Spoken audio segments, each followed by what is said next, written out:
Alright, streaming has started.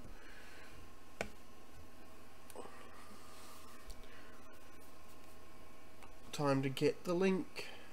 Actually, hang on, might as well type in. What's its exe? It's Sierra. Helps if I click on it.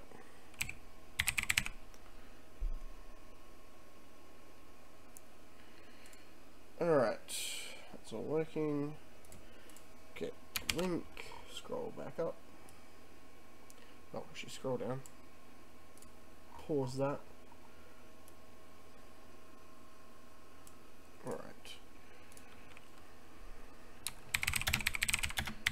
Begins.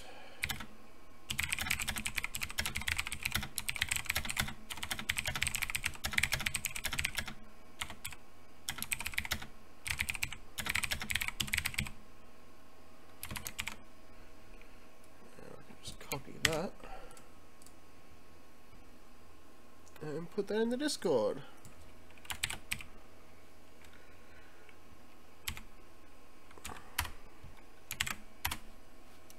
Da da da da. Aren't I good? Pretty sure my wife just opened up Discord because it went ding at her. So feels bad, man. Feels bad indeed. No problem wearing these headphones. I really like them. They're really good at noise cancelling, so it can feel kind of weird to be sitting at your PC and talking and not hearing a thing. And I always turn them up for my other stuff, so I gotta turn them down for this.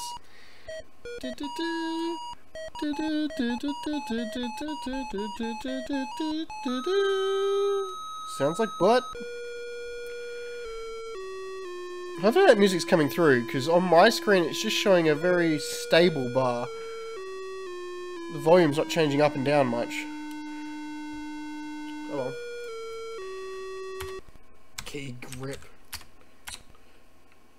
Alright. Casting spell, I'm pretty sure, is where we ended off on the last stream. Yes. Except, I went and got the cactus, I believe, so it should be in here somewhere. Magic map, mutton, bread, mirror, cactus, there it is. I'm pointing at my screen like, yes, it's there, see, there! It's in the desert, one screen in, near a rock. Looks identical to the rest of the cactus, little cactus, but that's the one you can grab. I swear there was a glove you wore, but no, you just grab it. So, the start of this stream is going to be the funnest part. It's where we sit down and cast a whole bunch of spells. That's all it is. It's just reading and writing, which I'm very bad at, so, you know, have fun with that. I don't have an empty jar, do I? But I think I might get an empty jar from using one of these, so I don't think that spell's going to be possible yet. Either that or I've missed an empty jar somewhere. Possible.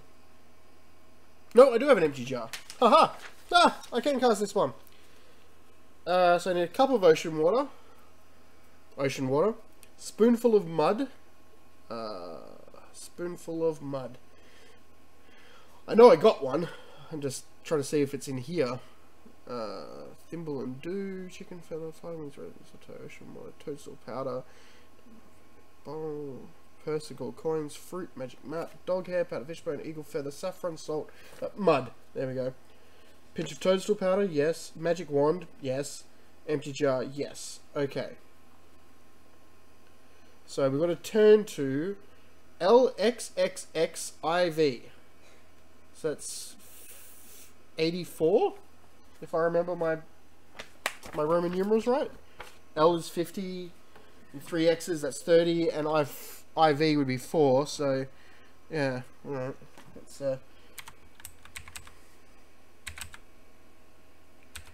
right. Turn to page LXXXIV. With trembling hands, you turn the pages of the Sorcery of Old and prepare to follow its instructions precisely.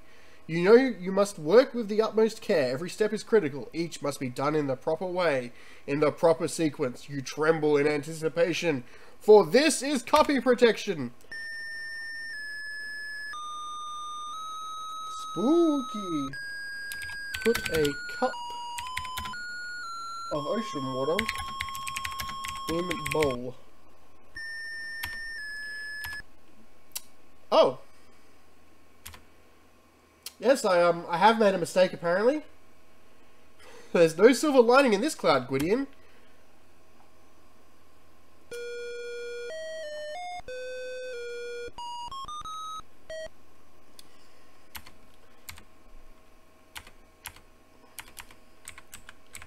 I knew that, you know, things were going to go wrong. I was actually planning on failing each one of the spells anyway, but I was hoping I could get further than that.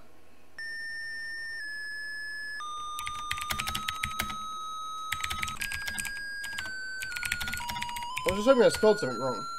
I must have just spelled something slightly wrong. Carefully, you pour the cup of ocean water into the mixing bowl. Light a charcoal brazier. Making sure there is fresh charcoal in the brazier, there is a small supply here, you light it with the flint. Soon the brazier is hot.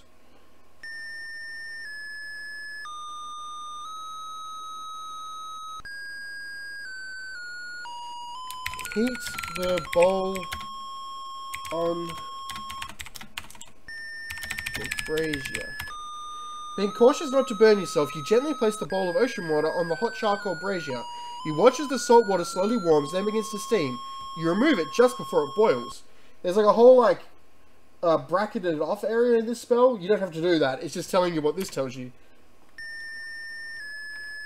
Put a spoon of mud in the bowl. Adding a spoonful of mud to the hot ocean water, you slowly stir the mixture. The mud turns the water a cloudy brown. Mud in water turns it brown. Add a pinch of that won't help, of toadstool powder. You put just a pinch of toadstool powder in the bowl of hot brown liquid. Blow into the hot brew. Leaning over the hot brew, you forcibly blow your longest breath of air into the bowl, whirling the brew around and around. And now I've got to recite this verse, which is always the hardest part. Elements from the earth and sea combine to set the heavens free. When I stir this magic brew,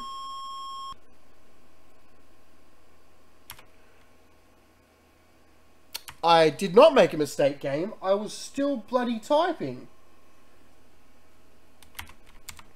The fun of spellcasting.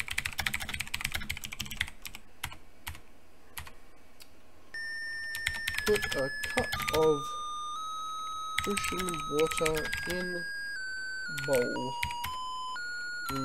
Yes, we've done this. Light charcoal brazier. Yes, we've done that again. Heat the bowl. Heat the key. Call the key. Haha, Snake, you have been tricked. I didn't type on the brazier. I did my joke and I broke it. I made a joke and I ruined it. I'm sorry. I did this. Cup water bowl.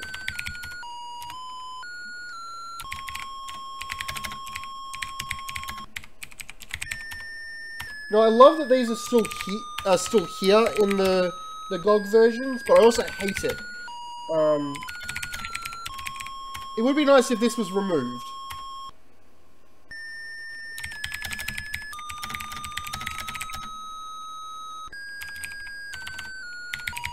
Or like, what do you mean? I just... Oh.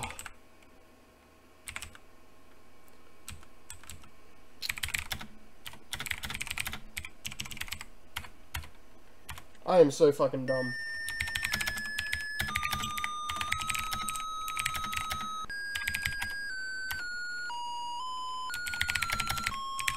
I shouldn't talk, because talking is going to make this harder, but I need to talk to be slightly funny.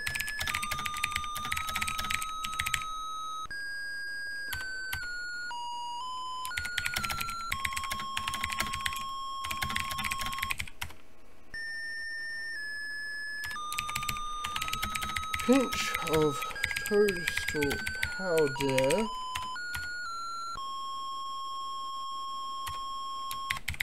Into bowl.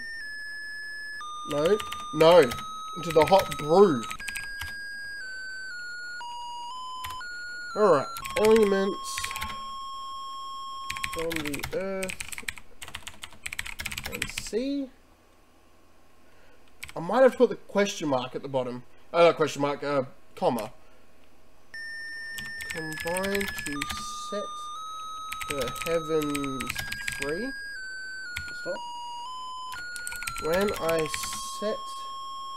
I stir this magic brew. When I stir this magic brew. Oh, there we go. We got further than before. Great God Thor, which isn't capitalized. I call on you. Okay. Wave the magic wand. You wave the magic wand over the bowl of hot brown liquid. Pour the storm brew, storm wind, into the jar.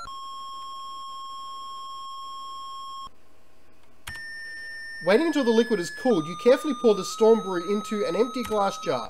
Successfully completing the spell, you again look at the wizard's laboratory. Oh yay! One spell down. To cast that spell, there is more, so I've got to keep the paper. Otherwise, I'd burn it as a joke. But I need that for later. All right, time to turn to page 2. Oh, actually, do I have everything? Need to check. Do I have everything? One small feather from a bird. Do I have my chicken feather? Yes. Oh. Yeah, no, yes, chicken feather. One tuft of fur from any animal. I think I have cat fur somewhere. Oh, I've got dog hair. Dog hair is what I need. One dried reptile skin. I know I got that, so it's here somewhere. Snake skin, yep. One rounded spoonful of powdered fishbone. Fishbone. Yep, powdered fishbone. Thimbleful of dew, correct, and the magic wand. Still got that. So, turn to page 2. I can't reach the book from stepping 2 steps back.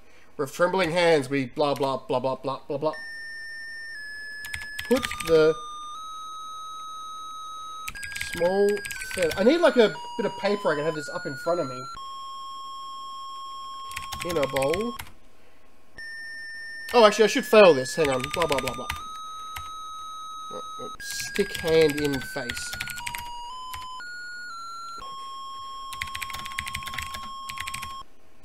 There we go.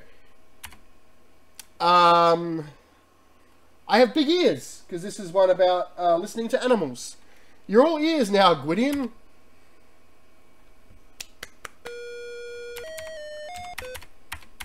Congratulations, game. Alright. A small feather in a bowl. You place the soft, downy chicken feather in your clay mixing bowl. It's not mine. Put the fur in the bowl. You put the tuft of dog hair in the clay bowl. Put the reptile skin in the bowl. Alright. You put the dried snake skin in the clay bowl. Excellent. Add a spoon full of powdered fishbone.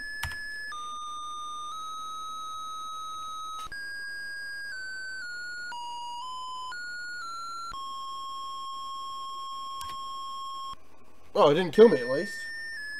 Add a spoon. Wait, can I control I?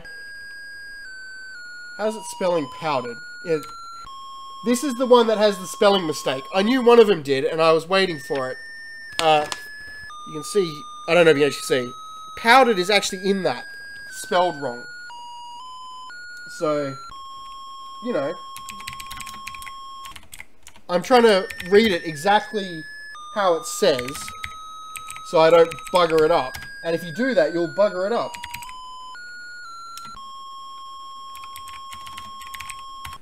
You pour a spoonful of fish bone powder into the clay bowl. Put the thimble full of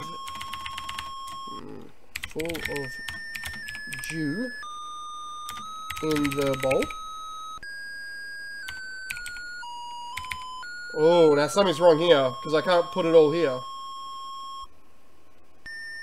Put the thimble full of dew in the bowl.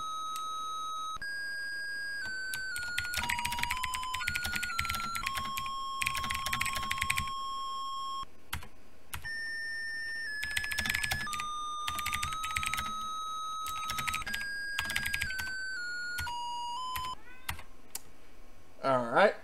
I think this one might be the one with the mistakes in it.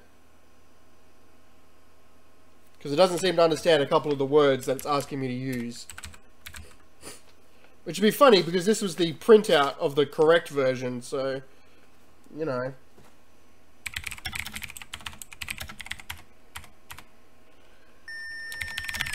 Feather in the bowl.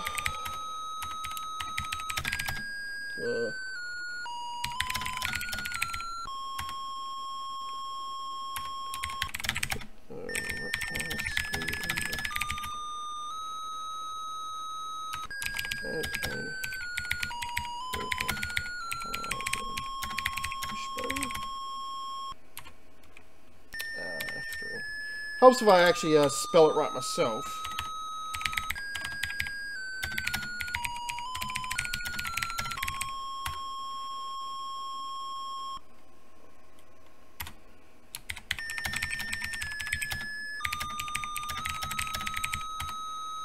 There we go. You pour the thimbleful of dew into the clay bowl. Mix with hands.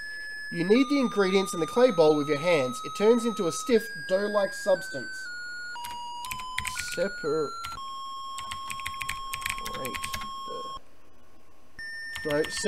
mixture into 2 pieces.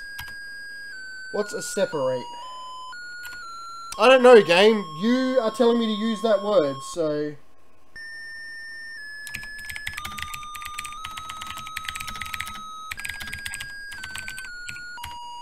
You grasp the doughy mixture in the bowl and divide it into 2 pieces. Put dough pieces into your ears.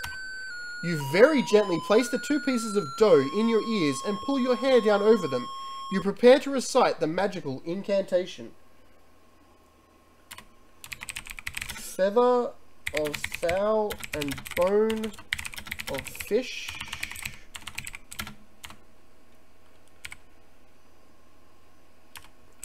Molded together in this dish.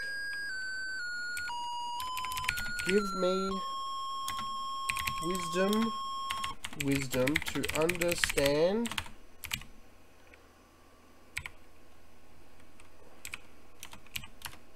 creatures of air, sea, and land. Wave the magic wand. You wave the magic wand over your dough-filled ears. Successfully completing the spell, you again look into the wizard's laboratory. Okay, so now we should be able to understand the speech of animals. I don't know if you'll be able to see him. No, he's on the ground. Let me just try. There's Manananan. There he is. Right there watching. You might hear him meow every now and again in desperation for attention. Isn't that right, buddy? Yes, you will. Oh, use your hats. He walked away. He saw me saw me coming for pats, and he was like, nah, not having that. I'm leaving. Alright. Next one, tail of a feather of any eagle. We've got that. Pair of fly wings, pinch of saffron, rose petal essence, and one magic wand. Got all of those. He's back. You're an asshole, cat. Oh, you're so stupid. Turn to page 4. Excellent. Alright. Put a pinch of The brazier has burnt all the charcoal and is now cool. I didn't turn it off. I hope I don't need it again. Pinch of saffron in essence. You carefully sprinkle the precious saffron into the vial of rose petal essence. And now I've got to recite. O winged spirits, thou of whiskey, vodka, and another spirit, may I drink you heartily. Set me free of earthly bindings, just like thee. In this essence, helps if I spell it right. Behold the might to grant the precious gift of flight. Wave the magic wand. You wave the magic wand over the vial of rose petal essence. Successfully completing the spell, you again look at the wizard's laboratory. I should have screwed that one up, shouldn't I? Oh well, too bad. You're gonna miss one. I don't care. I'm not going back to do that. My cat's decided to walk away, so... so only 4 spells to go now. No, 3 spells. Oh. Turn to page 7. I can reach the book from here. Stop making me step back. Yeah, the brazier is now very cool. Hey! Grind a spoonful of salt in the mortar. You place a spoonful of coarse salt grains in the mortar. Then using the stone pestle, you grind the salt until it is very fine. Getting ready to make a delicious meal. Grind the mistletoe in the mortar. Oh, I should screw this one up. In the fire. A strange feeling comes over you. You wonder if you could have made a mistake. This spell turns you invisible. It appears that stone has a flaw. Oh, this is the teleportation one, sorry. Sorry, I'm still getting over a cold a little bit. Thanks to my child going to school. The first thing he brought back was a flu. That's the salt. And mortar. Soon you have crushed a mixture of salt and mistletoe in the mortar. You remove the pestle and lay it aside. Rub the stone in a mixture. I don't have a stone. Wait, what?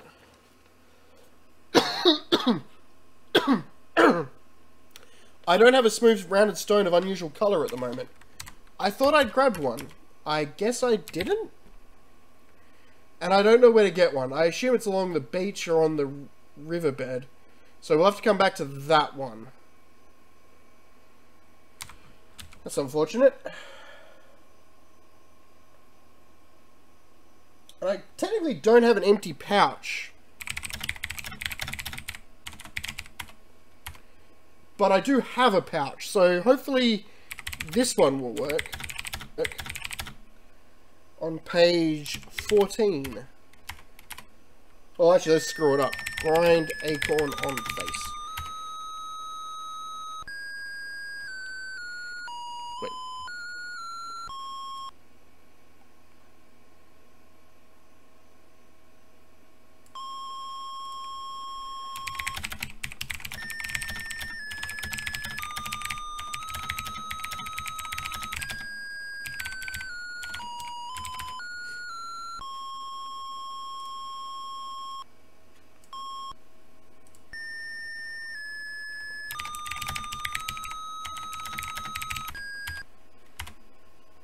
And yeah, you screw that one up, you fall asleep.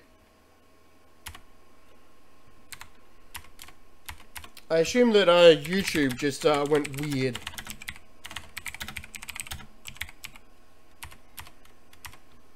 Or the Australian internet went, oh, I don't know what to do.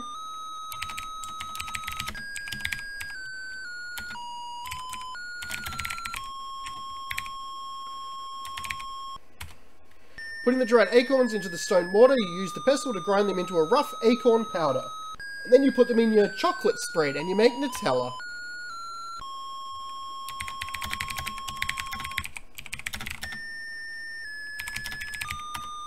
Turning the heavy stone mortar upside down, you carefully pour the acorn powder into the bowl, then return the mortar to the table. Nightshade juice. I don't have... Oh, I didn't grab nightshade juice off the wall. Ugh.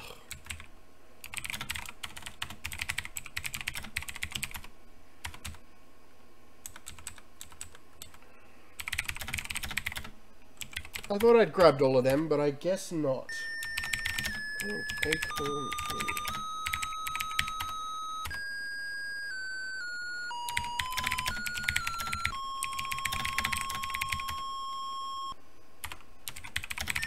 Nightshade juice in the bowl. You very carefully pour a couple of nightshade juice into the clay bowl so as not to spill a single drop. And it's doing the resolution thing again, which is just it being fucking weird. There is now an ugly brown mealy liquid mixture in the bowl. Stir the mixture with a spoon. You gently stir the unappetizing liquid. Like a charcoal brazier. Making sure there is fresh charcoal in the brazier, there is a small supply here. You light it with a flint. Soon the brazier is hot. Heat the mixture on the brazier. You gingerly place the clay bowl of ugly brown liquid on the charcoal brazier. Soon the hot brazier brings the mixture to a bubble, then a boil, releasing a bitter-smelling steam. You let it boil until the nightshade juice is nearly gone, then remove it from the brazier. Spread the mixture on the table. You pour the bowl's contents onto the oaken table, then spread the hot sticky mixture over the tabletop. In a few minutes, it is dried to a very crumbly, coarse, sleeping powder. Acorn powder, ground so fine. Nightshade juice. Like bitter wine. That's how you spell nightshade.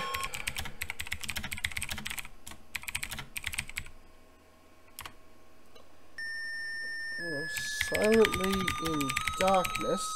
Great band. You creep to bring a soporific sleep. I think that soporific means drug-filled. Wave the magic wand. You pass the magic wand over the table. Put the sleep powder in the pouch. Yeah, so because the pouch has still got coins in it, I can't use it just yet. I might need to go buy something to get rid of the coins. So that's unfortunate. What, Mananan? What?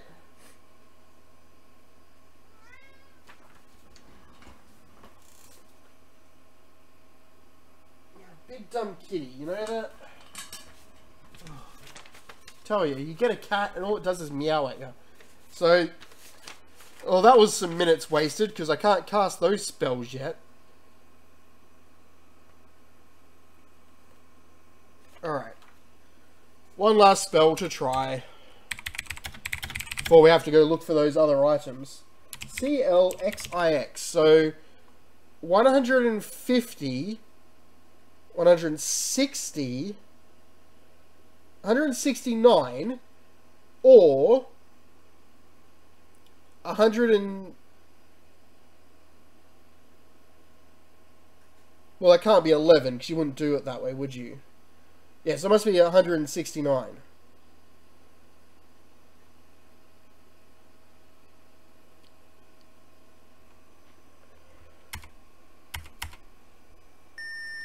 Cut the cactus with a knife. Using a kitchen carving knife, you cut a gash in the small cactus. Juice begins to drip. Squeeze the cactus juice on spoon.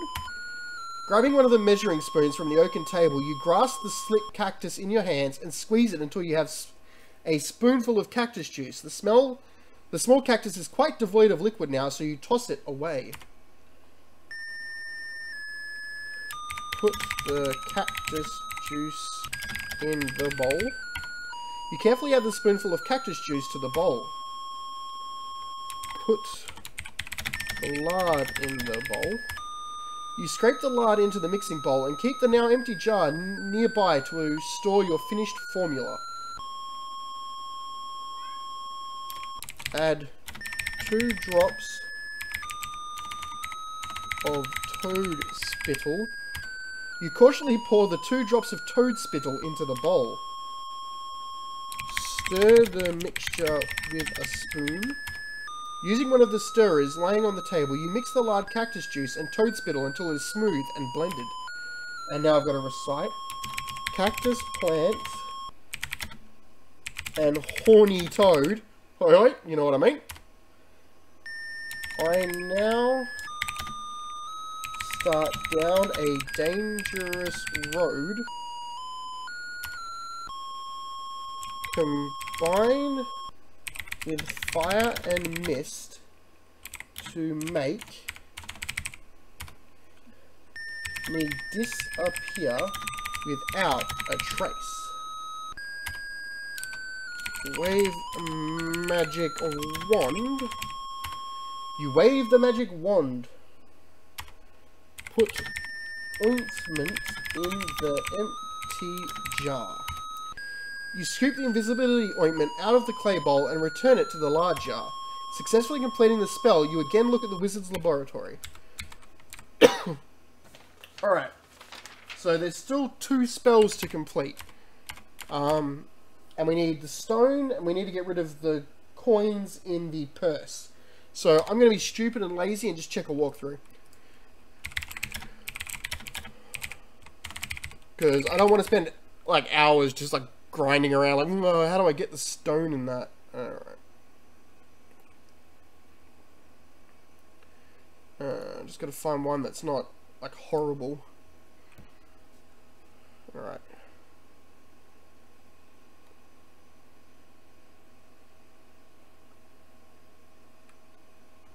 Alright.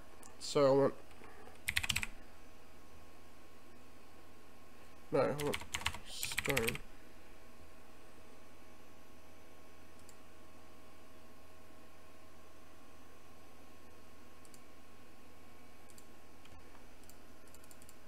No. Alright, so that one's horrible. Some of these walkthroughs are pretty bad when it comes to actually helping you.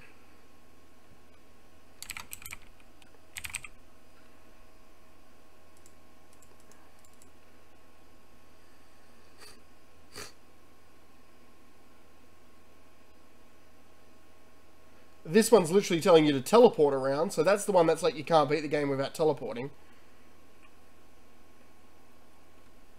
Who writes a walkthrough literally telling you teleport? Like, why? Come on. Nope.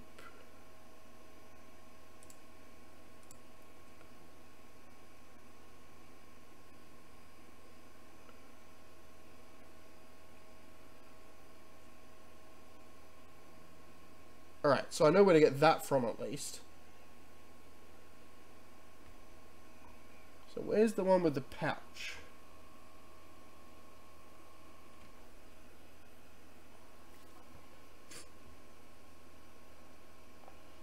A tight pouch. Will there be any... Ah, okay, an empty pouch can be bought from the storekeeper. Alright, so... One of the spells I can't do until I've met the Oracle anyway. So, you know... we've got to go meet the Oracle. And we've got to go to the store and buy the pouch. Hello, my second bunny.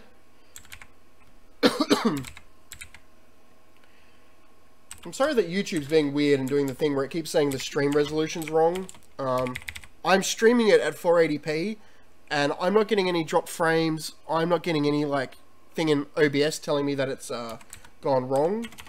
But YouTube seems to be glitched, and sometimes it says, like, it's switching resolutions. And you might see it stutter when it does that every now and again. It's not been doing it very much. Remember Gertrude? One of the chickens reminisces. Remember how one day the old wizard came and got her? Oh, I know, clucks the other. It was horrible. I hear she ended up in his stew. I can't bear to think about it.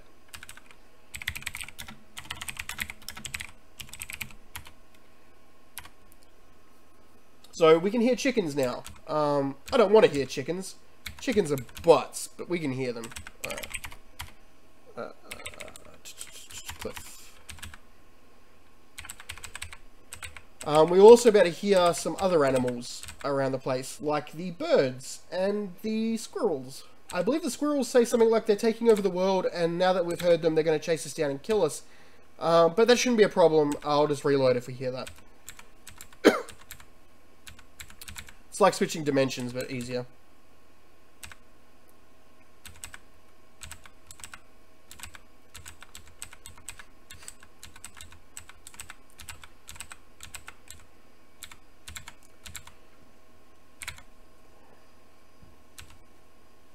Right, there we go. Bottom of the cliff. Time to do the two things I said we needed to do. Oracle is right up there. We did the fun... Oh, I'll do the funny death again. Why not? It's part 2 of the stream. We might as well, you know, do it twice.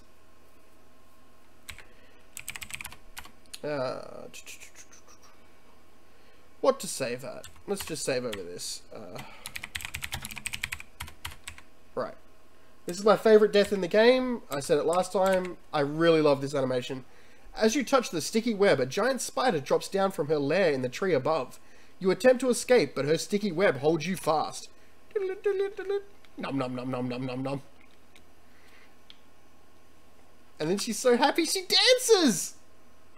Thank you for playing King's Quest 3. Next time, be more careful. Look at her dance! She's so happy!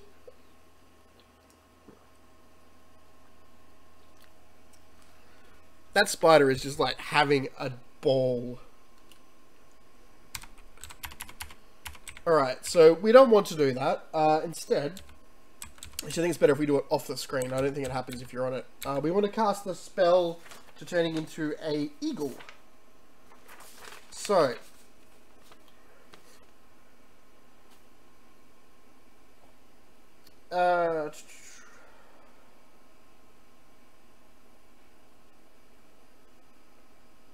alright, so dip eagle feather. Oh, it's probably just feather actually. Into essence. You might. Yeah, I know I might need it. Dip eagle feather to essence. Okay. So now we're an eagle. Caw-caw! The best AFL team around is the Eagles, so you know. There we go. Oh, there she is. You swoop to the spiderweb and find the huge spider guarding the entrance. Taking her in your beak, you vow to get rid of her once and for all. Caw! Caw! Oh, caw! Oh, she not happy no more. Because she matches the watercoloration, so, you know. She just blends in. All you see is the little red eyes go, pop! She dead. And back to a human, I believe it'll turn us. Your magic spell is wearing off, which is perfect because I need to go in that cave. The cave opens ominously into the side of the hill. What could be in there? You have entered the cave of the Oracle. You are almost afraid to speak.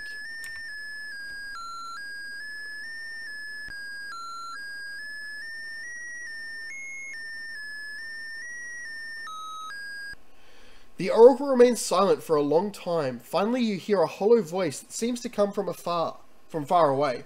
I've been waiting for you a long time, Gwydion. I have a sorrowful news for you. Years ago, a terrible three-headed dragon invaded Daventry and keeps the people in a state of terror. This monster requires once a year the sacrifice of a young maiden. Look, all three of their heads. Oh no! Sadly, your own sister, Princess Rosella, is the chosen one this year. Time is running out for her, your parents, and Daventry. Oh, she's crying. Oh. And she's saying, Obi-Wan, I'm your only hope. And she turned to a Leisure Larry girl for a second. You, Gwydion, the hollow voice continues, are the only one who can save them. But you must hurry. I have something to give you. A small stone of amber. Use it wisely, my friend. Thank you. The Oracle grows silent again and seems to fall into a deep sleep. You attempt to thank the Oracle, but the Oracle does not respond.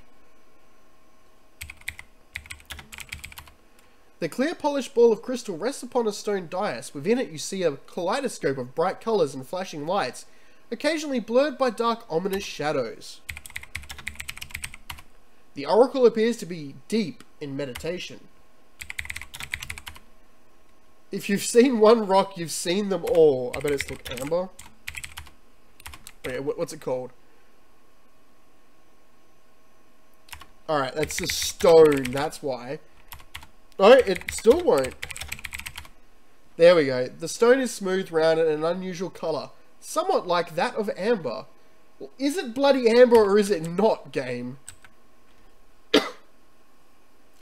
So, yeah, now we know who we are. We're a prince named Alexander. Not Gwydion, like we thought.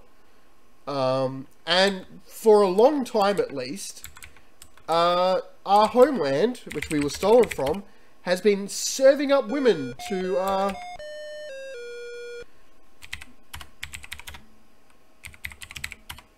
there we go. Serving up women to a three-headed dragon, and Rosella is the next one to be fed to it. With a smile, the storekeeper says, I guarantee you'll be happy with this pouch, young sir. That will be 1 gold coin. What else can I get for you? Nothing!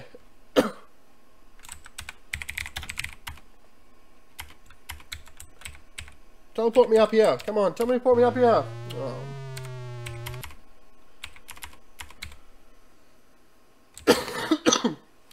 Whether it was King Graham's choice or not to start doing the sacrifices, it was certainly his choice to not use the magical dagger and shield that he has from King's Quest 1, where he killed a dragon with them, or one, or, you know, either killed the dragon or used the shield, but either way. He chose to not use those items to kill this three-headed dragon. In a location he knows how to get to, because it's up where the giant was. And he totally killed the giant, so... King Graham is, the worst king ever. I mean, fair enough, maybe it doesn't work on a three-headed dragon. Possibly, like Chosen just said. But, you know, Graham sucks. To be frank. Not that I'm frank, but if I was, I would be.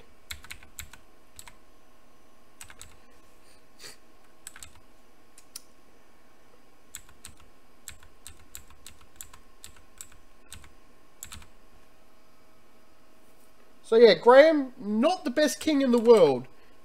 Becomes king, leaves the country to go find a wife, brings her home, gets his kid kidnapped, goes, what you gonna do about it? Gets invaded by a dragon, goes, what you gonna do about it? Then almost dies from a heart attack, then gets his family stolen, and then his boy goes, nah, bugger this, I'm out.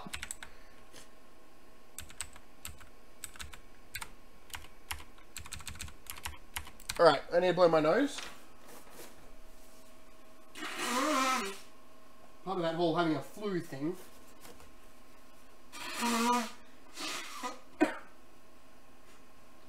All the talking's upsetting my sinuses. There. Right. 2 spells I haven't cast yet, right? Teleportation at random, causing a deep sleep.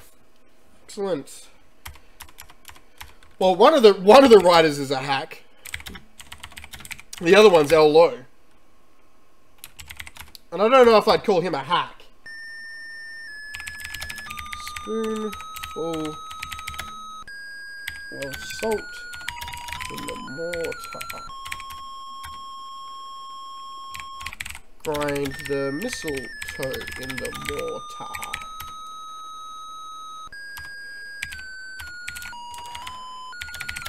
Stone in the mixture.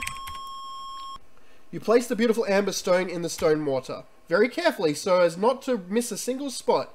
You rub the amber stone around in the mixture of ground salt and mistletoe. It's going to be a really tasty rock. When you have finished, you remove the amber stone and discard the remaining powder.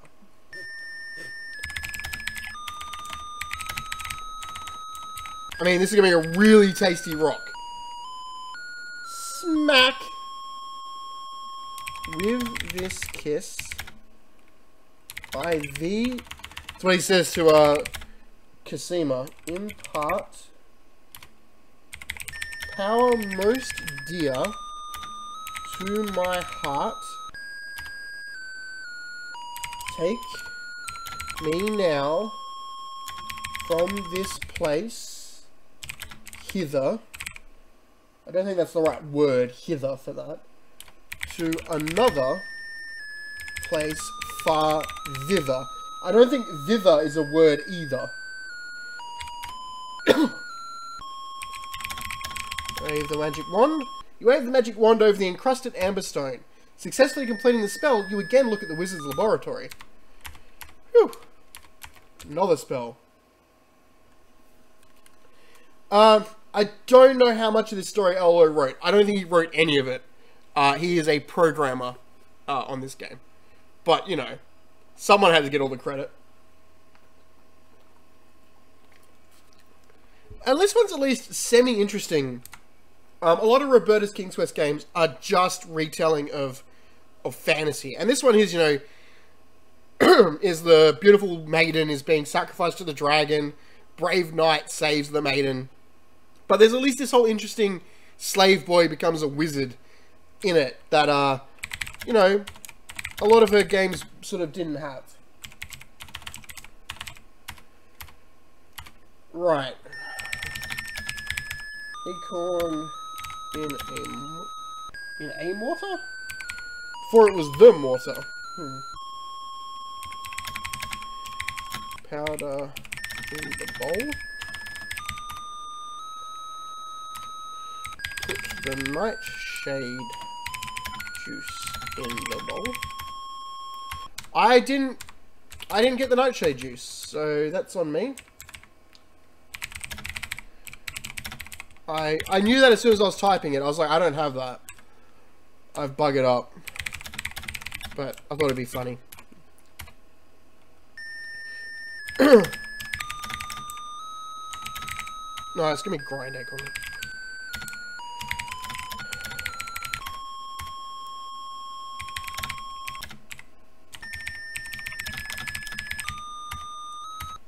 Wait. Oh, I didn't. Ah!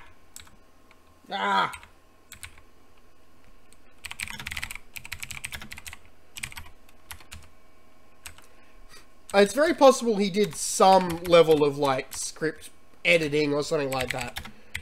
But I don't think he did any of the writing.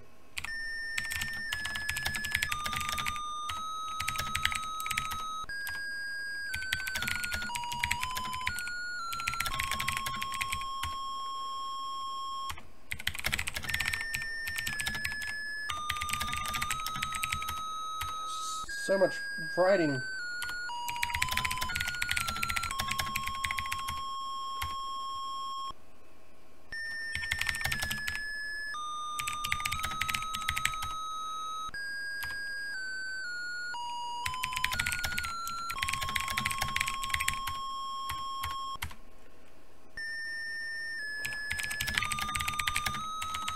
Mixture on the table.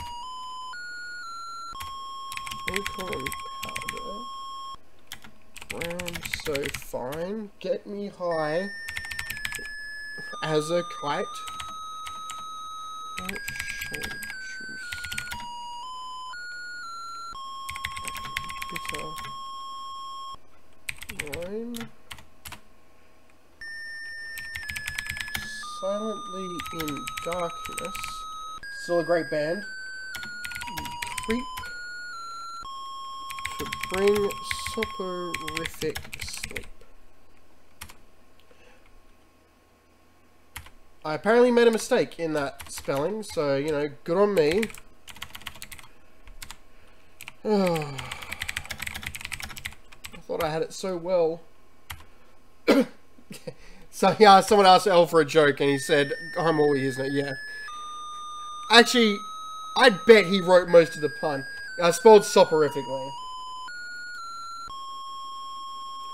Because I'm dumb.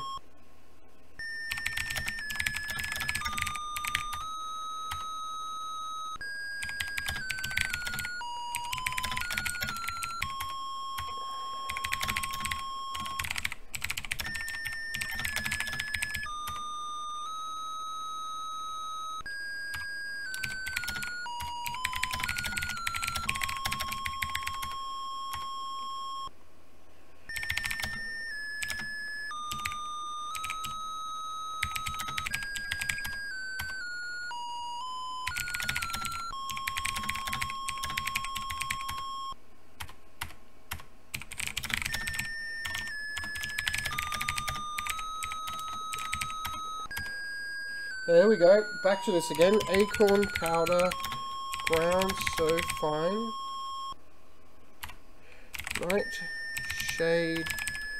Juice like bitter wine. Silently in darkness. Still a great band. You creep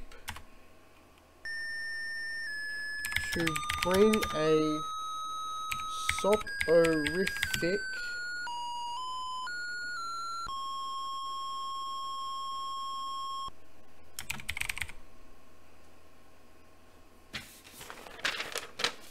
am I spelling that right? S-O-P-O-R-I-F-I-C.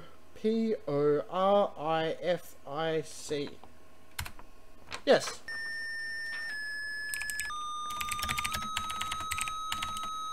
Magic wand. Da-da-da-da. Put the sleep powder in the pouch. You untie the small leather pouch, scoop the powder from the table and place it within. You now have a pouch full of sleep powder. Successfully completing the last spell, you again look at the wizard's laboratory. Holy crap.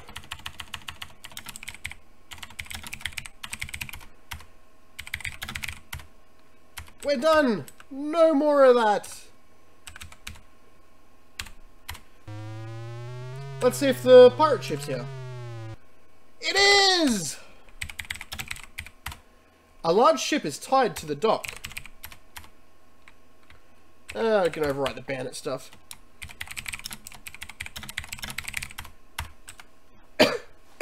So the pirate ship hasn't left.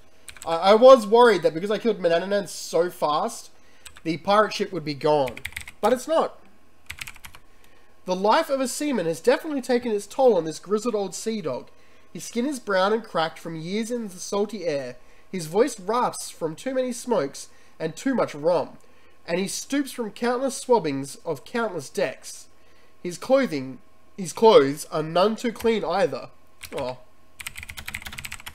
You politely speak to the old sailor on the dock. In response, he growls, "Quit your yammering, boy. I ain't got no time for ya. I gotta keep trespassers away from this here jolly boat. Scram!" Alright, so we can't get on that way. I mean, we might be able to, but... I believe you got to go into the bar. I haven't fallen off of this yet. I don't know whether you die... Oh, you can't. Well, they put all ropes there. Sierra. I could have jumped and died. Ah, there we go.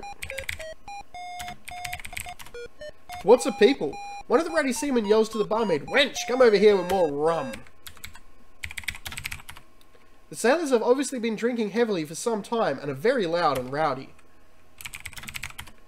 The sailors peer at you through bleary eyes and continue spilling their rum. One, who looks like the captain, pauses and drunkenly slurs, "Aye, me bucko, be you wanting passage on me ship?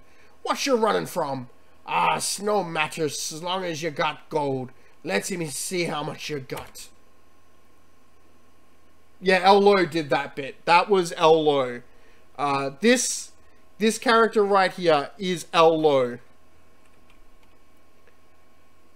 The drunken sea captain looks angry as he asks again, "Don't ignore me, laddie. I asked you how much gold you got for passage on me ship."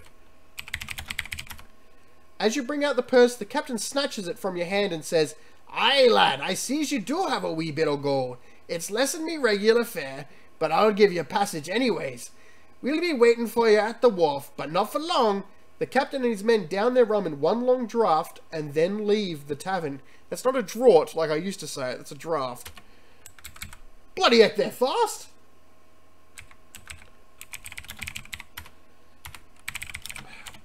Please tell me I don't have to say talk wench. Good. Woman? She tosses her head and replies, "What'll it be for you, sir? A good pull of ale, or would you rather a dram of rum? My, aren't you the handsome one?" I don't have any money left, so... Nothing for you, lady.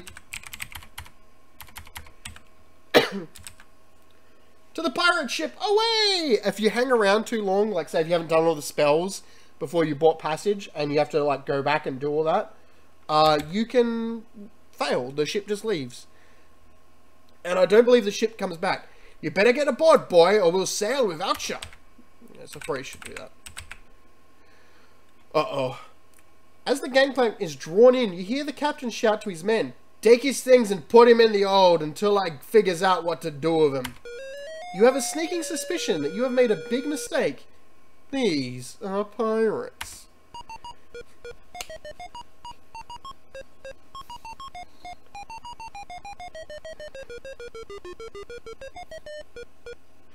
Nothing like a little salt air to perk up a boy's spirits.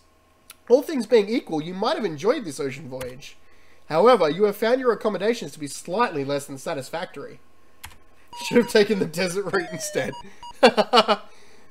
I wish this was like Gold Rush and there really was 2 routes. I'll write this one.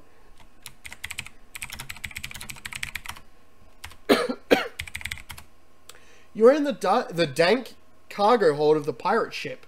With caution, you look around the dim surroundings. Mostly you see stacks of wooden crates. Looking upward, you notice a rope ladder dangling partway through an opening in the hold ceiling. The ladder is directly over the largest crate. I mean, you think this would be the answer, but why don't you try jumping?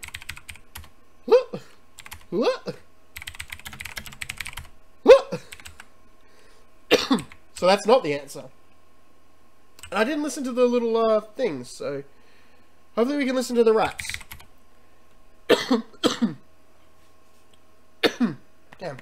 You look warily around the dark, dank cargo hold. There seems to be nothing but stacks of wooden crates piled around.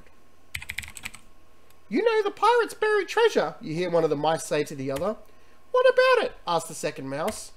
Says the first, "Well, I just heard the captain talking about it with one of his men. He said it was buried. Now let me see if I can remember. Oh yeah, he said it was buried near a lone palm tree. From the palm, you walk 5 paces to the east, then start digging." "Too bad we can't do anything about it," muses the other mouse. A couple of little grey mice scurry to and fro on the floor of the hold. And we have nothing. We've got the dough in our ears, because they couldn't get rid of that. But yeah. Large wooden crates are stacked along one wall of the hold. There is also a smaller crate here. Oh, look at him. Oh. dost thou even lift? Gwydion Alexander does in fact lift. Like a pro. He's just like, yeah.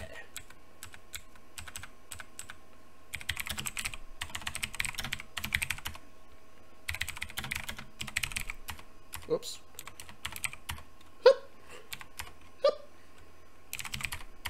Alright, so now we've got a way out.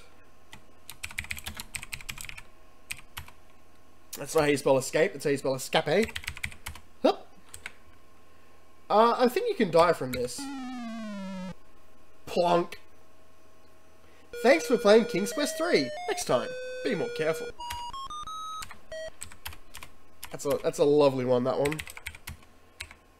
I mean, that's just accidentally pressing left or right, and you're screwed. Alright, so Captain, awake. You look curiously around. Out a porthole, you see the swell of the ocean. A device for turning the ship's rudder sets in the floor. That should be sits, I'm sure. A rope ladder extends up through the opening in the ceiling. Let's, we can just save here.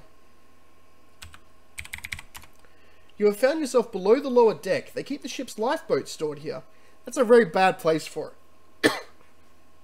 There are open doorways at either end of the compartment. There is a shovel lying by the lifeboat.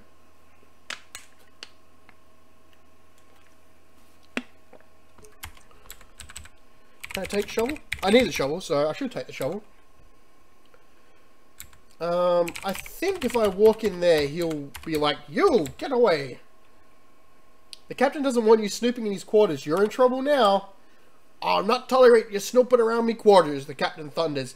If I catch you in here again, you'll walk the plank. Adding insult to injury, all of your belongings have been taken from you again. Well, you know what?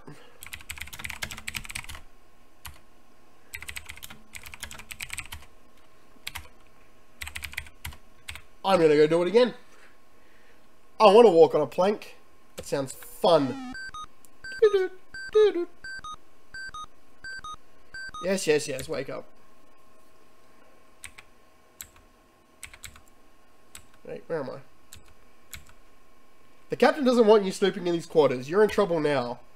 You're more trouble than you're worth, the captain thunders. 'Tis the plank for you now. Now you've gone and done it. I love this plank isn't off the side of the boat. It's just right at the back.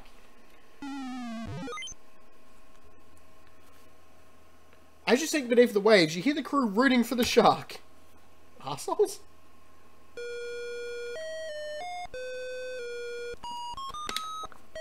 Thanks for playing King's Quest 3. Next time, be more careful. So obviously we don't want to get captured if we can avoid. And I want him to be not in his room so I can get my stuff back. Because I believe all my items are in that room. Whoops. Well, I didn't die. Well, I can do that once I stop being dizzy. There we go. This is the upper deck of the pirate ship. A ladder leads to the lower deck. Pirate ship's very hard to walk on. Lots of angles. This is the galley of the pirate ship. A large iron stove dominates one wall. Pots, pans, and barrels around it. There is a long dining table at the other end of the room. I don't think I have the shovel. No, I do have the shovel. I did remember. I might as well save again up here. And see what this guy does to me. What do you think you're up to, boy? And that happens. He just puts me back down in the hold like, nah, you go back down there. That animation's great. He's not actually climbing, he's just walking funny. The lower deck has no railing. Which means you can do this. I don't know where all the pirates are because they're not on the deck. They're not downstairs. I guess they're just pirating it up. Oh, bloody heck. I might be safer on the left than I thought I was. If I just go straight up. Well, apparently that works. Yarr! A burly pirate has noticed you from inside the crow's nest. Before you can react, he yells, "You're dead meat, bucko!" and slashes at you with his sword. He misses, but you lose your balance. Down you tumble to your untimely death.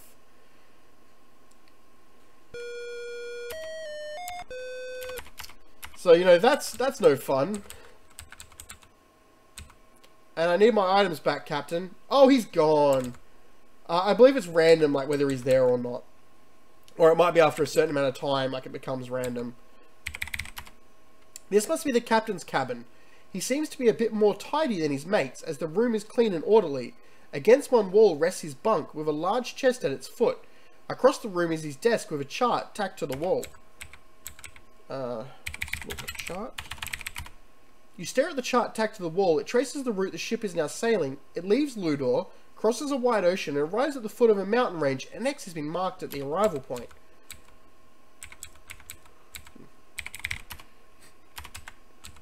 Alright, so there's a chest here. It's a chest. The chest at the foot of the captain's bunk is closed. Okay. Thanks, game. You found all your missing possessions. You take them with you. Alright. Oh no! The captain doesn't want you. Run! Alright, so that didn't, I took too long. And then I fell to my death. Trying to get on the ladder, so you know. This is why the boat's the best part of the game. Right, there we go. He's not there now. Let's see if we can do this a bit quicker.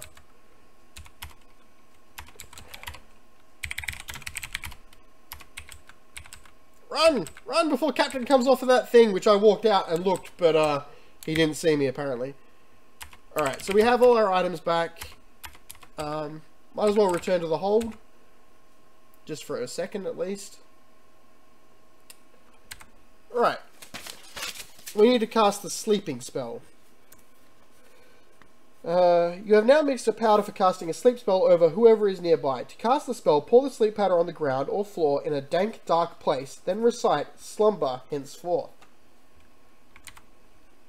Pour powder on floor. Okay. I might be using the wrong words, or I might just not be in the right spot. Might be sleep powder.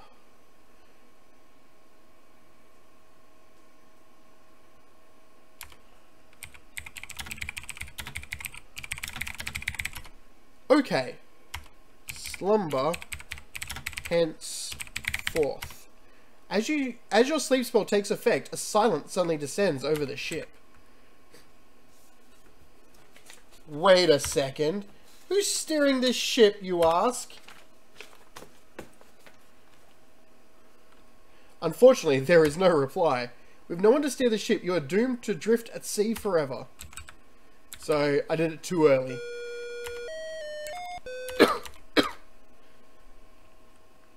We've basically got to wait until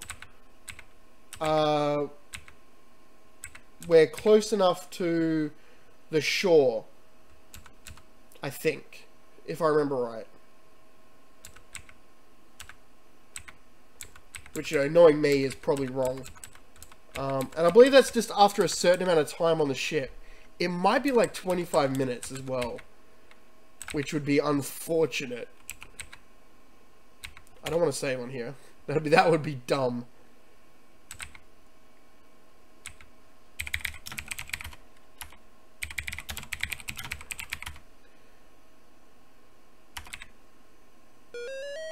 No. I was hoping it was empty so I could, like, hide in there. I've got all my items, so... I'm really not sure when I'm supposed to do... the spell. You stare at the chart, blah, blah, blah. Yeah.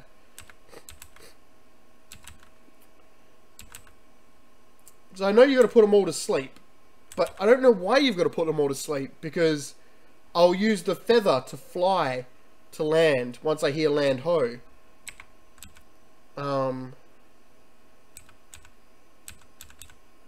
So I'm going to quickly check the walkthrough that I had and see what it, like, why it says to do it. Just so we know, because I've got to waste time anyway, so I might as well just leave it open while I have a quick check. Getting casting spells, leaving.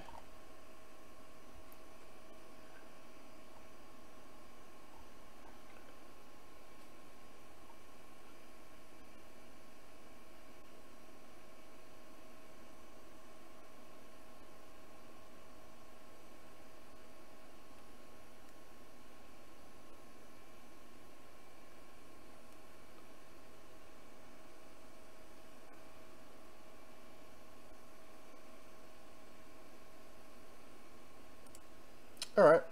Yeah, no, it just says exactly what I said. So, you've just got to wait.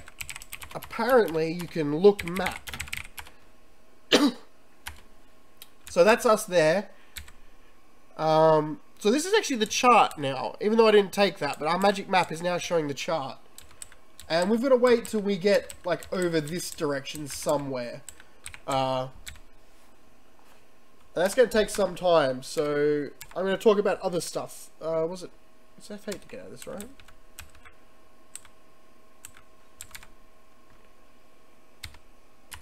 Yeah, there we go. F6 teleports you, and you don't want to do that while you're on that map, because you'll get taken to nowhere land, and that's no good. So I might as well talk about some other things while we wait. It's the best part of a Let's Play, is literally watching the screen. I know when I did a Let's Play this game, I actually did all of this off screen, this waiting, and I think it was like 25 minutes. And I'm sorry if that's the case, but you'll have to suck it up. I recently got my 5th edition books for D&D, and I've been reading through all of them.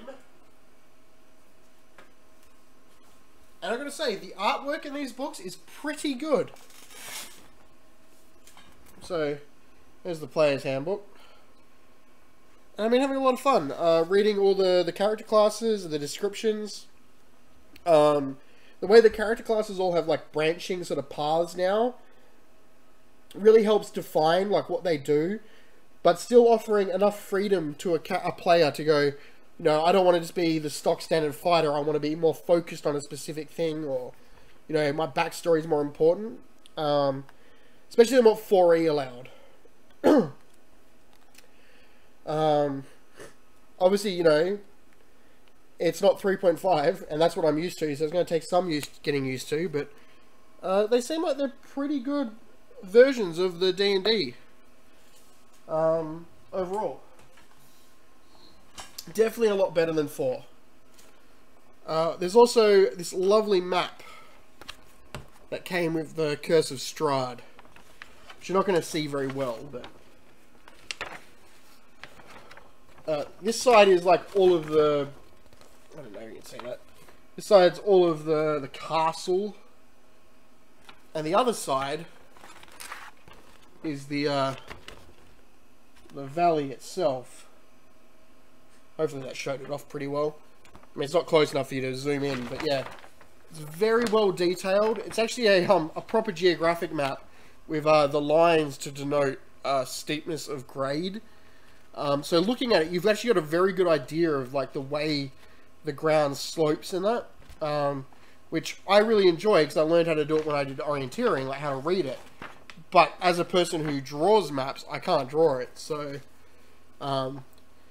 stuff like the village of Barovia, like all in this little thing, like that's really well done for a map. Gives you a lot of ideas how to like draw your own town. You know, it's not very complex. It doesn't need to be complex. You don't have to draw it as detailed as this, because obviously this is a professional artist. But yeah, for people complain about modern things not having feelies and not having maps and stuff like that. You know, this is what we want. We want nice maps and nice things you can have inside your book that you pull out. The Curse of Strahd also has the Taroka deck in the back, which you can photocopy and print out. You can use like a normal card deck to do it as well, like it tells you how to do that.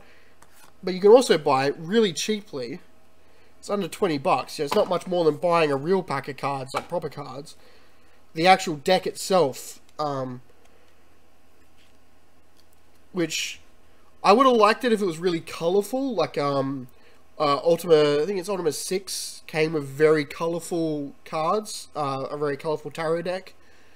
It's all black and white images, but you know they're very well drawn. They look very interesting, especially the high cards. They're very interesting. Gotta find the one that we this one. This one confused me and the wife. It's the Donjon. I had to look it up because I was like, that looks, you know, like a cage or something. Like, what are you trying to say? What's a donjon? Is that like a person? It's the French word for dungeon, apparently. At least it's, you know, where dungeon comes from. Thanks to the Normans. So yeah, that's just a bit weird. And on top of, like, you know, you get all these cards and they're not bad, you know, they're all well designed and very artful and stuff like that. You know, it's a bit good. Just casting a spell there.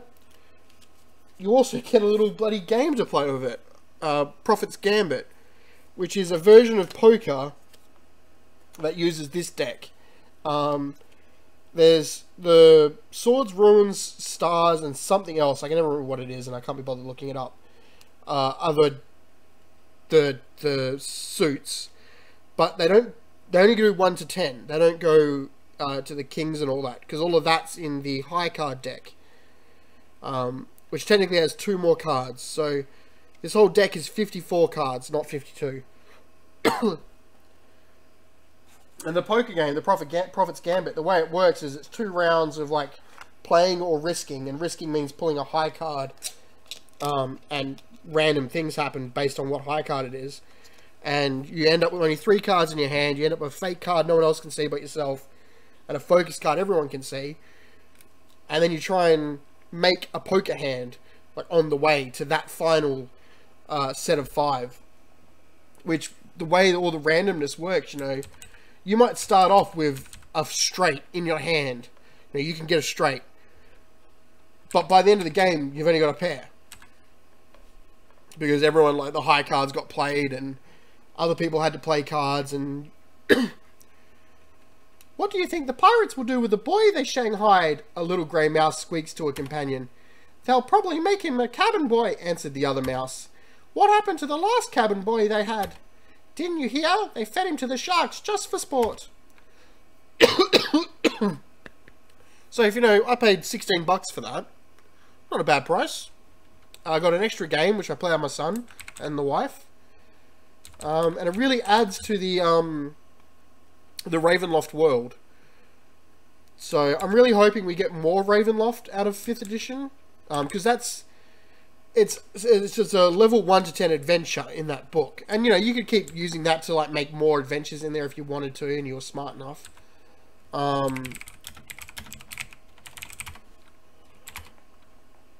Which, you know, I'm certainly not, as we've seen in this game. But I'd like to see more Ravenloft books come out. There might already be some, and I just haven't read them or seen them. I'd like to see Dark Sun get a 5th edition release, especially if it came with stuff like, obviously not a Tarokka deck, 'cause that doesn't fit with Dark Sun, but like cool maps of the Dark Sun, the Athos world. I think that'd be very interesting to see them do that. I think he just slides down. Whoop. Well, if you slide him off that way, he leaps off. It's rather amusing.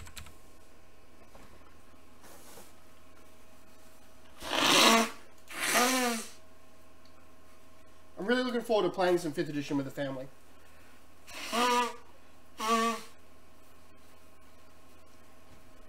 My son wants to play a Dwarf Rogue. He hasn't picked which sort of speciality he'll go towards. The wife wanted to play either a Wizard, a Sorcerer, or a Warlock. And I think I might end up playing a Druid.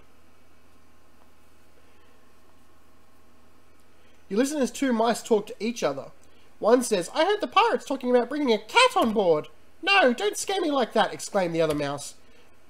Retorts the first, I mean it. They said there's getting to be many mice on this ship. We need to call a mouse council and decide what to do about this situation.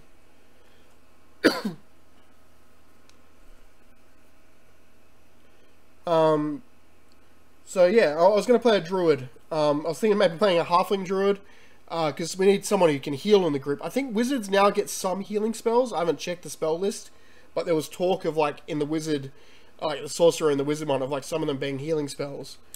But I was going to play a halfling druid that focuses on the one that's more focused on turning into an animal. And I was going to have the halfling, she'd often turn into a bear, because that was the only way she could be big. And I was right, it's about 20 minutes. You hear one of the pirates shout, "Land ho, Captain!"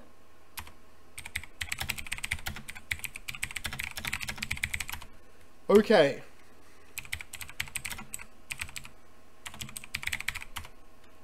As your sleep spell takes effect, a silence suddenly descends over the ship.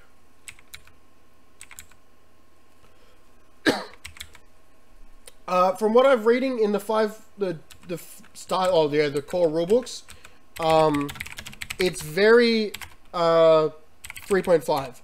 They've changed stuff to make it simpler and more easy to understand, and they've changed stuff to make it that sleeping spell. They've changed some of the stuff to make it easier and like more noob friendly, but there most certainly is still all the complexity of 3.5. The actual starter box, I saw it was going for like $20, which is like the cost of one of the books. Comes with a bunch of like pre-generated characters and an adventure in it, and like the basic rules to get you to play.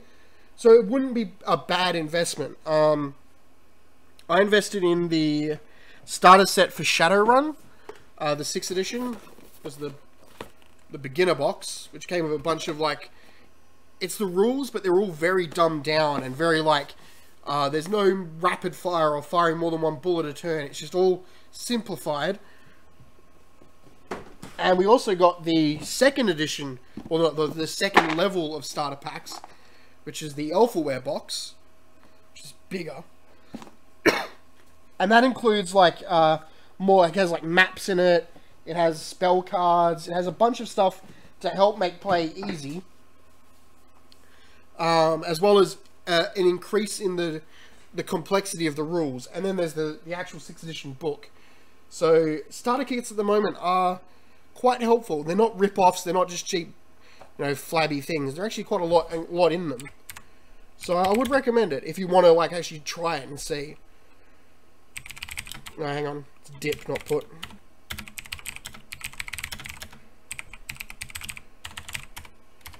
The walkthrough recommends swimming. Swimming to the island. I don't recommend that because there's a shark and you can die from the shark. And that feels like bullshit. When you've got an eagle, you can just be like, nah, bugger that, I'm out. See you later.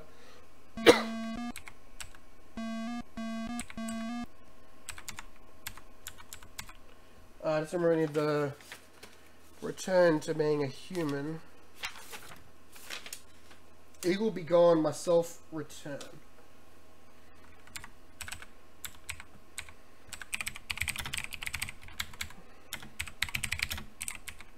Oops. Oh, come on, game.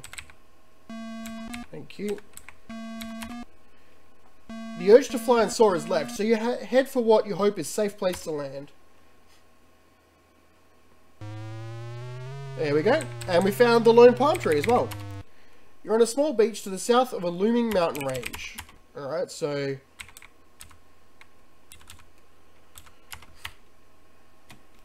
on land. Alright, 5 paces. 1, 2, 3, 4, 5.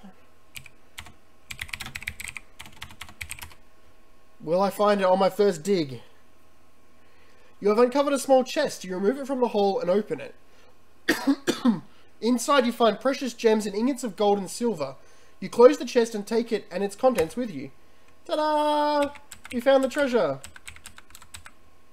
We're the best adventurers ever! Woo! The Curse of Strahd book actually has a...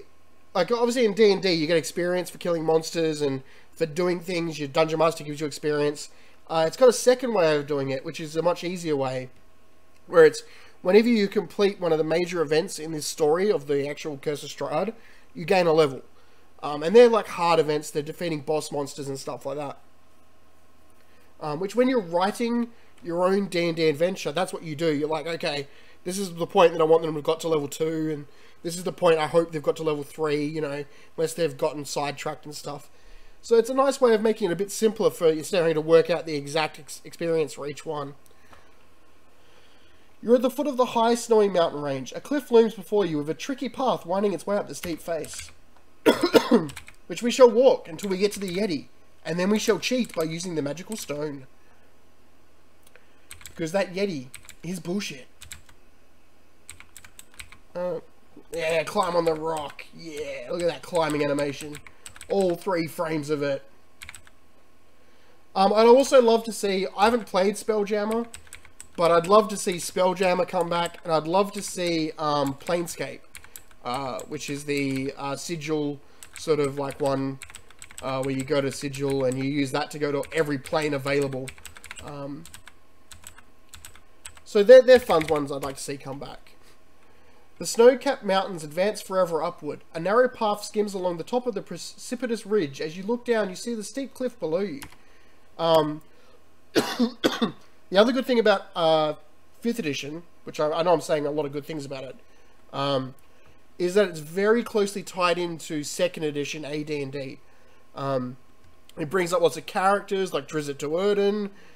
It brings up a lot of their history. It's set in Faerun, as well as other areas you can use from the other sort of Dragonlance and Eberron, which I think is the Dungeons & Dragons Online area. So there's a strong tie to that old content, which even 3.5 didn't have, because they'd stepped away from that to make it more like, you know, like you're not playing in Faerun, you're just playing in generic Fantasyland. The mountains continue to march forever upward. As you trek higher and higher, it's getting cold, and there are traces of snow below you. Below you stretches a beautiful valley. These are some of the most beautiful screens you'll ever see. I didn't know you could come up here. Oh, that's how you do come up there. Oh. Oh. I thought there was another way to do that. Actually, hang on. Yeah, that's the way you do that. Otherwise you fall off the edge there. That's bloody cheeky. I was just like, oh, I'll go look at the waterfall. I forgot you actually had to climb up the waterfall. So, get ready. I've heard claim that you can actually do this, and I don't believe it. I don't believe you can get past these screens at all. I know you can get past this screen. I don't believe you can get past the next screen. Which isn't this way. I'm purposely going the wrong way. This cave is disgusting. It reeks of rotten flesh. Half-chewed bones of numerous creatures are scattered everywhere. Your skin creeps as you look at the sight before you. This is definitely not a good place to be. If only he had a cream pie, he would be fine. You have reached the summit, but still the snowy mountains continue relentlessly forward. What is this? A cave with a snowy path leading to it. What could it all mean? You have made the very top of the snowy mountain range. The snow path ends here at a cliff. Far in the distance you can see a vast green valley. Could it be Daventry, you wonder? Your excitement mounts. What is this thing? Oh no, it's the abominable snowman! Grab. I have never gotten further than that on that screen. The terrible hairy creature grabs you with bone-crushing force. You resist it, but it is no use. I think there is a way to actually get down there, but I've never done it. He carries you away to his cave, where you meet an eerie, early and unspeakable demise. Ew, gross. So, we're going to cheat. We made an item to cheat, so it's not really cheating. There we go. Alright, so to cast the spell that we need, we have to rub the stone. Not the wood, the stone. And we're probably going to have to do it a few times. We might even end up back in Ludor for a moment.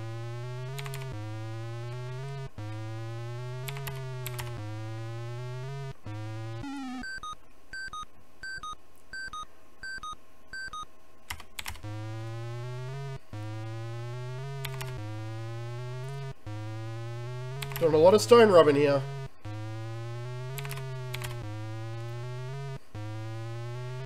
Not getting where we need to go, but this is all... This is part of this puzzle solution in my mind.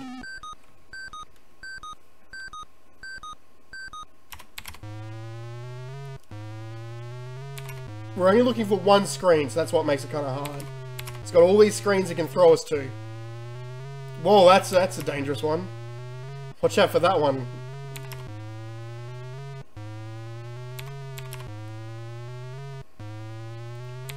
Not there yet. Don't want to be there. There we go. Congratulate yourself on successfully eluding the abominable snowman. I don't know if that's the intended path, but that's the path I take. Boy, are these caves dark. Funnily enough, you don't die in the cave, even though it's dark, which you'd normally expect in it. Excuse me, game? Excuse me? Normally a Sierra Dark Cave is death, but this game's like, nah, Alexander can feel his way through the dark cave. He's not dumb. Okay, why is it knocking me off there? It shouldn't be. I might need to go a bit further to the left. Because that's the way you definitely have to go.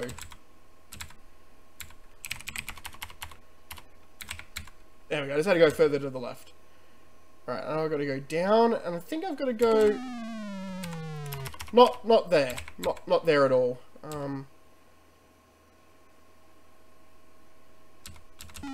Right. Went too far again.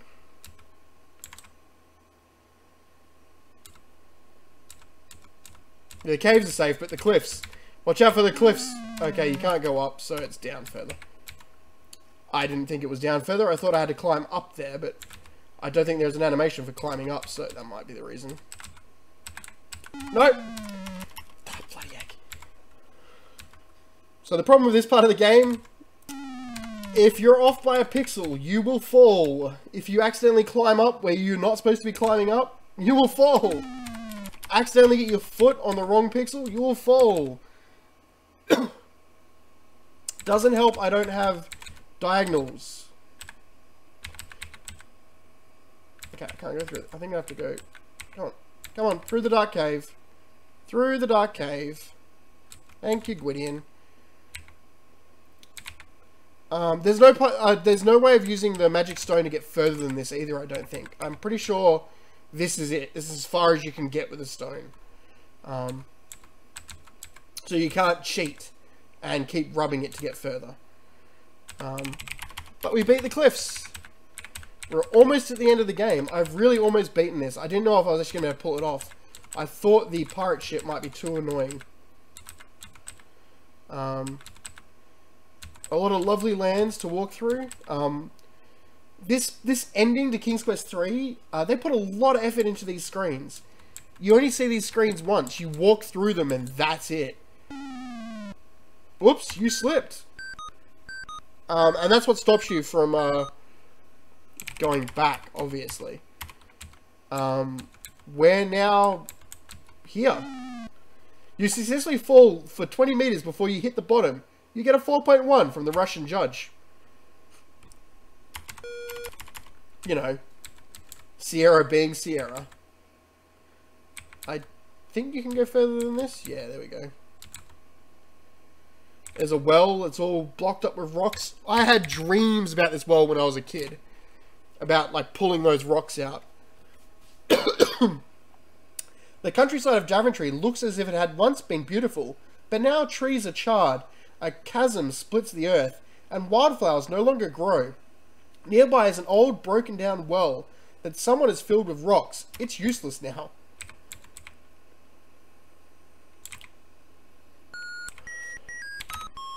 You stare at the rundown shack. Upon the porch, a withered gnome rocks in a creaky old rocking chair, whistling a merry tune. The shack leans heavily to one side, and you wonder why it doesn't fall.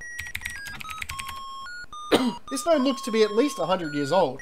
He's stooped with age, and his face is as weathered as an old prune. Grey, wispy hair tops his head, and gnarled hands clutch the chair. As old as he looks, however, his twinkling eyes suggest a youthful mischievousness as he whistles a merry tune. You speak directly to the old gnome. He chuckles softly to himself, then replies, "It's about time you got here, lad. I mean, Prince Alexander. Welcome home. Heaven knows we need you. Daventry's been suffering for years now since that despicable dragon came." The old gnome narrows his eyes to slits and leans forward in his chair. "That monster demanded the sacrifice of your poor sister Rosella. And I'm afraid time is running out. Your parents, the king and queen, are suffering such grief they have locked themselves in yon castle and refuse to see anyone." Staring intently at you, the gnome goes on, "It's up to you, Alexander. Your country and family need you. It's written in the wind." The wizened gnome relaxes and settles back in his chair. He begins whistling again. How does this gnome know who I am? I was stolen as a baby, but the gnome's like, "Yeah, I know who you are." The huge doors of the castle are bolted shut. Try as you might, you cannot open them. Nice reuse of assets, Sierra. No, the bridge is gone, and there's no crocodiles to get you.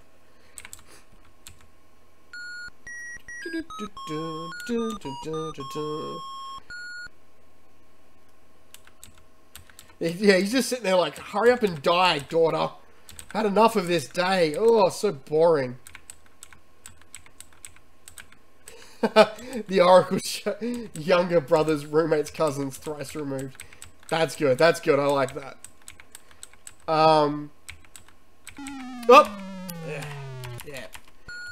I was about to say, I should save right at the beginning of these steps, and I was about to.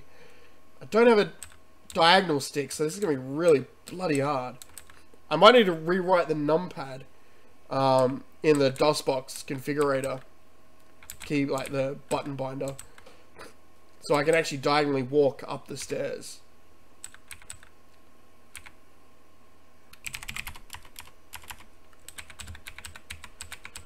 I'm pretty sure if I go... Yeah, there we go. I can do this. I'm good. These are the same stairs from King's Quest 1. I was not good. I died. I beat Stair Quest. I'm sure I can beat this. I made a really cool GIF where... I made two GIFs. One of Alexander falling off these stairs up there, which the screen transition screwed me over. And of Graham falling down in King's Quest 1. Which is, you know, very interesting that they both return to the same place. These stairs. Stairs of fucking death. Sorry for the swearing, but no one likes these stairs. This is just Sierra being a dick.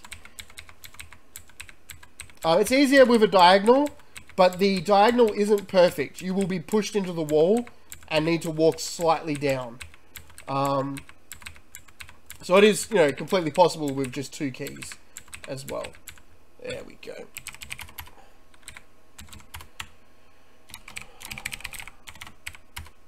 We're going to go see the dragon.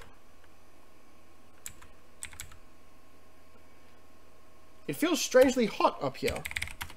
Looking around, you see clouds surrounding the small bit of land, like a white cottony sea. Charred stumps of trees spoil the scene. Now, what's over this way, I wonder?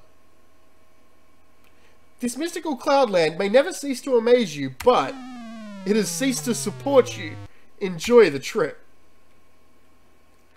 Thanks for playing King's Quest 3. Next time, be more careful. So, you know, that's fun. Next screen. Dragoon! A huge fire-breathing dragon is here, and it has seen you. Hypnotized by its baleful glare, you stand frozen in your tracks. What a way to go, ending up as a dragon's barbecue. Aww.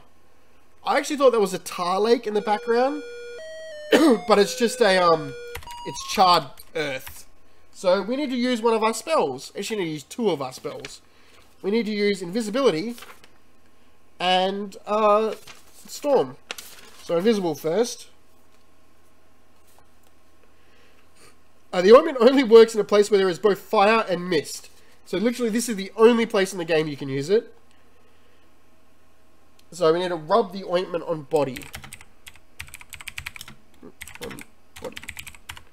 What's... Oh, rub ointment on body. Okay. And now we're invisible, denoted by us being a bunch of lines.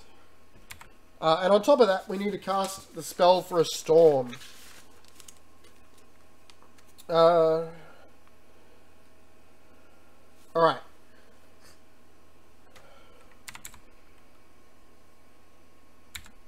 You can look on the screen now. The dragon has laid waste to this area. The earth is scorched and all the trees and plants are charred. The dragon's green scaly body is huge. Its three ugly heads blow flame and smoke while its necks twist and writhe. Ugh! The sight of it makes you shiver. The girl is securely tied to the stake. Alright, so actually let's go to my stir storm brew with finger. Okay.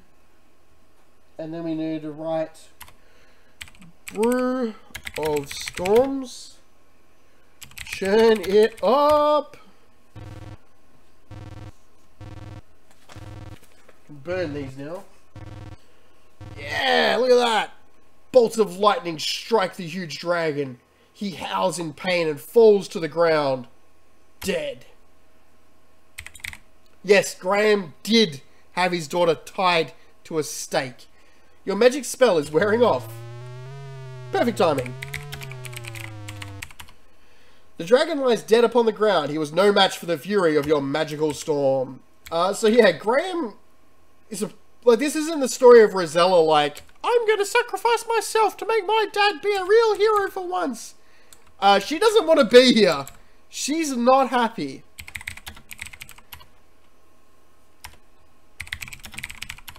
Not now. You rapidly untie Princess Rosella from the wooden pole. She looks bewildered as to who her benefactor may be. I'm your long-lost brother, Prince Alexander, you proudly exclaim. The girl looks doubtful. I'll explain it all later, you continue, realizing that now is not the time for this. Just follow me. Let's go meet the folks. With mixed emotions, the girl agrees to follow you. I mean, I did save her, so... You plant a brotherly kiss upon Princess Rosella's soft cheek. Jiggle, jiggle, jiggle, jiggle. I believe Alloy also programmed this part of the game. Jiggle, jiggle, jiggle. Jiggle. Jiggle. I guess that's just to show she's a woman. But, yeah. Could have, like, laid off on that just a little bit. She's also got little pixels that pop out from the bottom of her feet, of her dress, to make it so you know she's walking. Alright, let's see if we can make it down the stairs. Sorry about this print... Oh my god, she's in my way. She's blocking the path. Ah! No fair taking shortcuts. You know, I was trying to be nice to my sister. She's like, get out of my way, slowpoke. You know when you get stuck behind the, like, the slow kid? Oh, she's blocking me again. Rosella, no. Rosella. Rosella!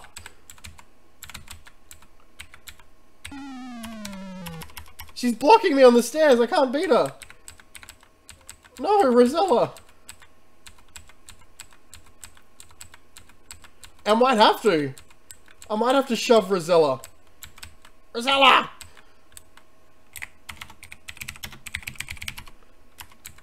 With my fucking hand, that's how.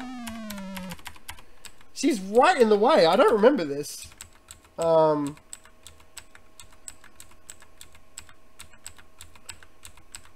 Yeah, get lost. Get lost and go the wrong way.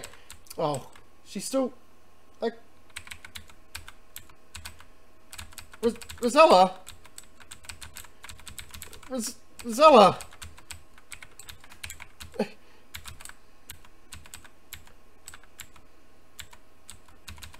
It's not letting me get past her. Rosella? Rosella, why? Why you do?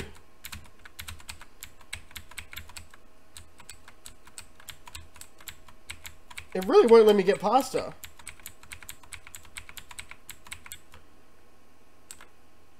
Alright, what's the DOSBox number thing? DOSBox keybind. Control F1. Alright. Control F1. Alright, there we go. Alright.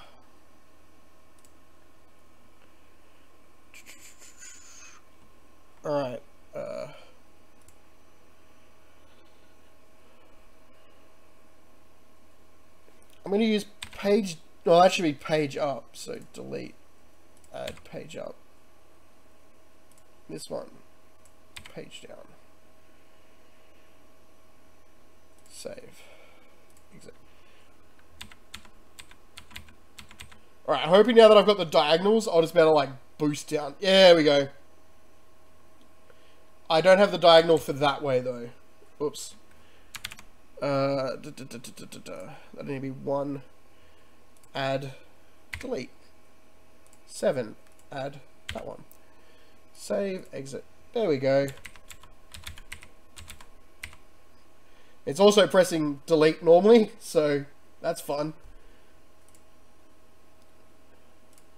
But haha!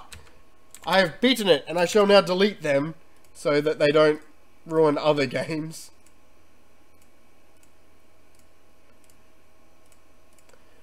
There you go. That's how, if you don't have a keyboard with a numpad, you can work it in DOSBox. 4 to your death, Rosella. Rubbing the stone I don't think would help. But let's save.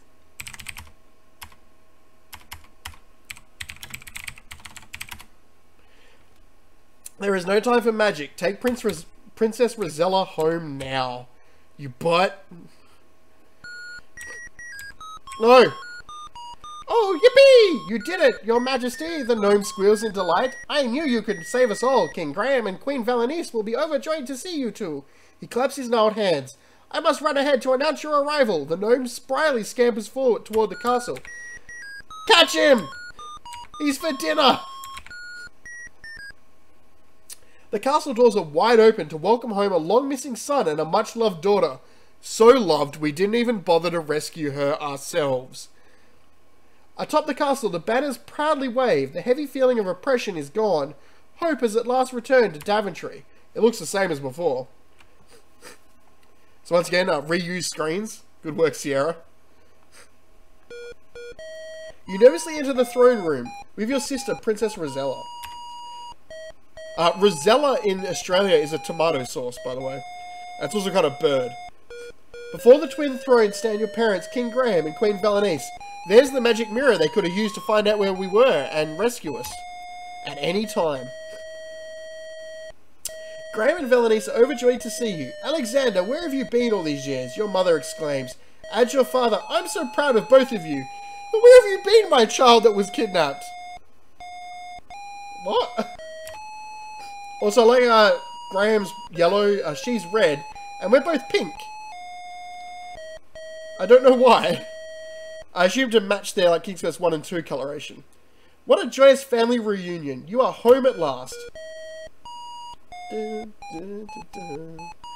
King Graham points to the mirror. That was once a magic mirror, son, he says sadly. But it has been clouded ever since the night you disappeared from your cradle.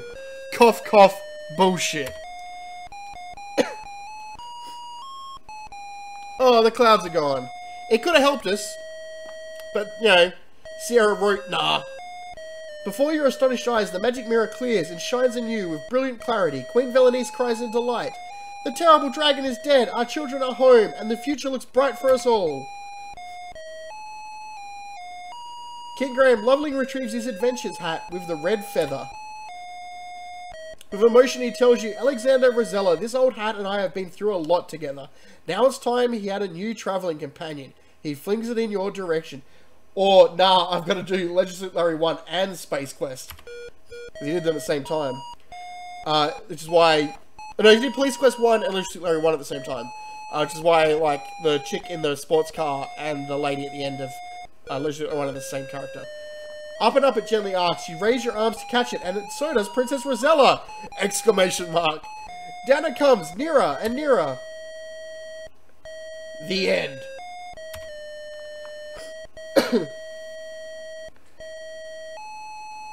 Congratulations on your successful completion of King's Quest 3! We hope you've enjoyed playing as much as we enjoyed creating it for you. May the adventures continue with King's Quest 4. No subtitle. To give away what the story for that was. They might not have worked it out yet.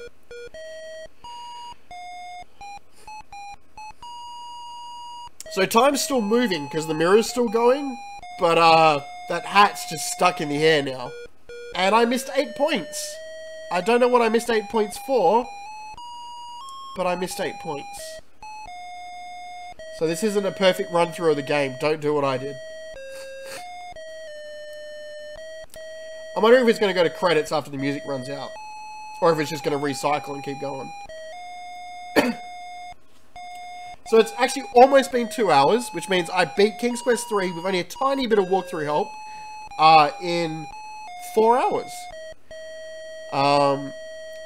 Obviously this game back in the day, without walkthroughs, without calling up the hint line, which didn't even exist at this point, without reading newsletters and going on possibly BBSs if you had the internet in '86. I think there was some people who had early connections to it.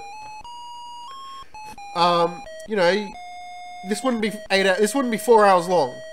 This would be 4:40, you know, of you stumbling around, not knowing what to do, missing the pirate ship, missing the magic spells, having the edition which had the misspellings, like powdered in this one. So, you know, it's not a bad game, King's Quest 3. I'm glad this one won the vote. Because Manhunt and, or Manhunter and Gold Rush. Gold Rush is good, it's a good game, but it's a lot harder. So I'm gonna have to write up a new poll for the next game. And I'll put Manhunter and Gold Rush on that. And I'll have to think up some other games to add on. I might try and put 4 games on there. But I don't think that'll be the next game I play. I think the next game I play is another, like a role-playing game. Not all the way through, just play it and have some fun. Or maybe play a PS1 game or a Super Nintendo game. Do a stream where I pop a couple of them on. Just for like, you know, oh, half an hour of this game and see how it goes. Because I think this is just going to keep going, so... Thank you all for coming. If you're still here, pressing the like button is nice. I like that. You can press that button for me. And once again, thank you all for coming. We can bloody quit this now.